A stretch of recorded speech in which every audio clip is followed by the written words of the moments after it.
Welcome to Madison Public Library in Madison, Ohio's Theater of the Mind, Shakespeare Edition. Today, we begin with Act 1, Scene 3 of William Shakespeare's famous tragedy Macbeth.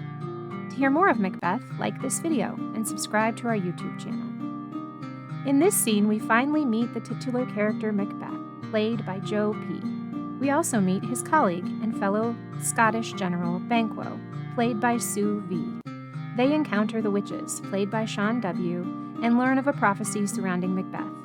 Also in this scene, we have Ross, played by Morgan B., and Angus, played by Vivian V. Where hast thou been, brother? Killing swine. Brother, where thou? A sailor's wife had chestnut in her lap, and munched and munched and munched. Give me, quoth I, appoint thee rich, the rump-felled Runion's cry. Her husband to a leper gone, master of the tiger. But in a sieve I thither sail, and like a rat without a sail, I do.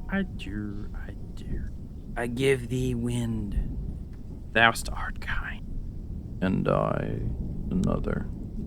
I myself have another, and the very ports they blow. All the quarters that they know, I the shipman card. I will drain him dry as hay, shall sleep neither night nor day. Hang upon his penthouse lid, he shall live, a man forbid. Weariest nights, 9 times 9, shall he dwindle peak on pine.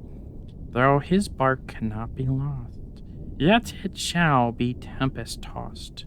Look what I have. Show me! Show me! Here I have a pilot's thumb. Wrecked and homeward he did come. A drum, Macbeth doth come. So we're brothers, hand in hand, posters of the sea and of the land. Thus do go about thrice to mine, and thrice again, and thrice again to make up 9. Peace, charms wound up. So foul and fair a day I have not seen. How forests called to forests? What are these so withered and so wild in their attire that look not like the inhabitants o' the earth, and yet aren't? Live you, or art aught that man may question? You seem to understand me, by each at once her chappy finger laying upon her skinny lips. You should be women, and yet your beards forbid me to interpret that you are so. Speak, if you can. What are you? Oh, hail, Macbeth. Hail to thee, Thane of Glamis. All hail, Macbeth. Hail to thee, Thane of Calder. All hail, Macbeth. Thou shalt be king hereafter. Good sir, why do you start and seem to fear things that do sound so fair? I the name of truth. Are ye fantastical, or that indeed which outwardly show? My noble partner, you greet with present grace and great prediction of noble having and of royal hope, that he seems rapt withal. To me you speak not. If you can look into the seeds of time and say which grain will grow and which will not, speak then to me, who neither beg nor fear your favors nor your hate. Hail. Hail. Hail. Lesser than Macbeth, and greater. Not so happy, yet much happier. Thou shalt get kings, thou shalt win none. So hail Macbeth and Banquo. Banquo and Macbeth all hail. Stay, you imperfect speakers. Tell me more. By Sinel's death, I know I am Thane of Glamis. But how of Cawdor? The Thane of Cawdor lives, a prosperous gentleman, and to be king stands not within the prospect of belief, no more than to be Cawdor. Say from whence you owe this strange intelligence, or why upon this blasted heath you stop our way with such prophetic greeting. Speak, I charge you.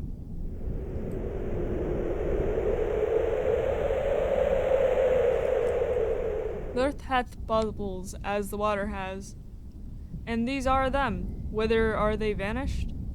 Into the air. And what seemed corporal melted as breath into the wind. Would they had stayed. Were such things here as we speak about, or have we eaten on the insane route that takes the reason prisoner?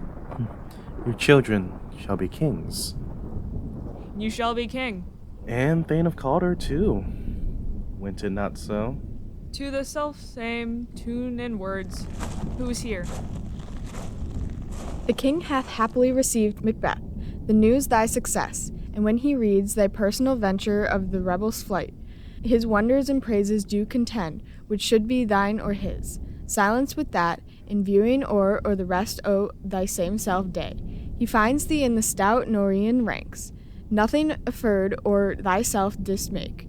Strange items of death, as thick as hail, came post with post, and every one did bear thy praises in the kingdom's great defense, and poured them down before him.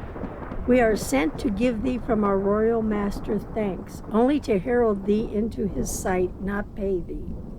And for an earnest of great honor, he bade me, from him, call thee Thane of Cawdor, in which audition, hail, most worthy Thane, for it is thine. What? Can the devil speak true? The Thane of Cawdor lives. Why do you dress me in borrowed robes? Who was the Thane lives yet, but under heavy judgment bears that life which he deserves to lose. Whether he was combined with those of Norway, or did line the rebel with hidden help and vantage, or that with both he labored in his country's wreck, I know not. But treason's capital, confessed and proved, have overthrown him. Glamis and Thane of Cawdor. The greatest is behind. Thank you for your pains. Do you not hope your children shall be kings, when those that gave the Thane of Cawdor to me promised no less to them?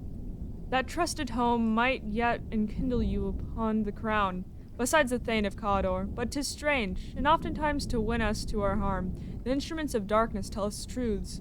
Win us with honest trifles to betrays in deepest consequence. Cousins, a word, I pray you. 2 truths are told, as happy prologues to the swelling act of imperial theme. I thank you, gentlemen. Cannot be ill, cannot be good. If ill, why hath it given me earnest of success, commencing in a truth? I am Thane of Cawdor. If good, why do I yield to that suggestion whose horrid image doth unfix my hair, and make my seated heart knock at my ribs against the use of nature? Present fears are less than horrible imaginings. My thoughts, whose murder yet is but fantastical, shake so my single state of man that function is smothered in surmise, and nothing is but what is not. Look how our partner's wrapped. If chance will have me king, why, chance may crown me without my stir. New horrors come upon him. Like our strange garments, cleave not to their mold, but with the aid of use. Come what, come may. Time and the hour runs through the roughest day. Worthy Macbeth, we stay upon your leisure. Give me your favor. My dull brain was wrought with things forgotten. Kind gentlemen, your pains are registered where every day I turn the leaf to read them. Let us toward the king.